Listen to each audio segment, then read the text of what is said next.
Hi guys! Tara, samahan nyo ako. Tingnan natin kung saan naabot yung 2,000 yen natin dito sa Japan. Mamimili tayo dito sa drugstore ng mga kakailanganin natin sa bahay. Tara, pasok tayo sa loob.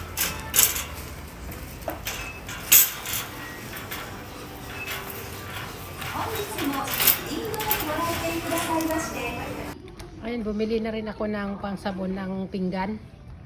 Tapos mamimili tayo dito ng toilet paper na malambot. Ayan. Yung kaya dito ang maganda. Ayan, ito. Ito, napakalambot niya. Ayan. Tapos guys, mamimili tayo ng magandang toothpaste dito. Bili din tayo ng toothpaste natin. Ayan. Ito yung nagustuhan ko eh. Orange at saka green.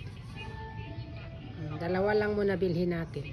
Bibili na rin tayo ng kape natin. Ito, masarap to.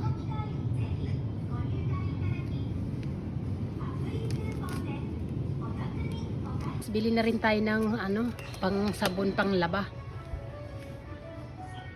Ayan, tara. Ayan guys, hindi pa umabot siya ng 2,000. Sukli pa tayo. At ngayon, nakauwi na ako sa bahay. Galing namili ng mga kakailanganin namin dito. At magluluto naman tayo ngayon ng pansit. Ito yung mga pansit natin. Tapos, yung sahog is pork. And then, repolyo. Tapos, yung carrots na slice ko na pala. Ayan o. Ayan, slice na carrots.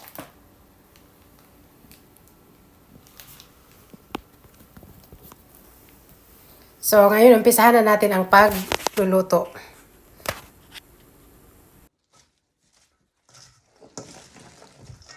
At ngayon, ipapakita ko sa inyo ang aking new version ng pagluluto ng pansit gisado. Ay, mamarinate natin siya ng Silver Swan soy sauce. Para manuot yung lasa. Kunting-kunti lang guys, baka alat siya. Ayan. Tapos, set aside muna natin siya. At ngayon palalabasin muna natin ang mantika ng ating pork. So, ayan guys, nag-brown na yung ating pork. At ngayon, igisa na natin ang ating bawang at sibuyas.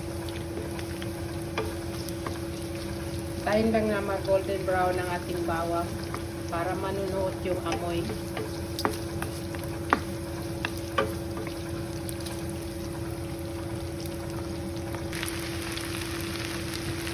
Ito na ang ating pansit gisado.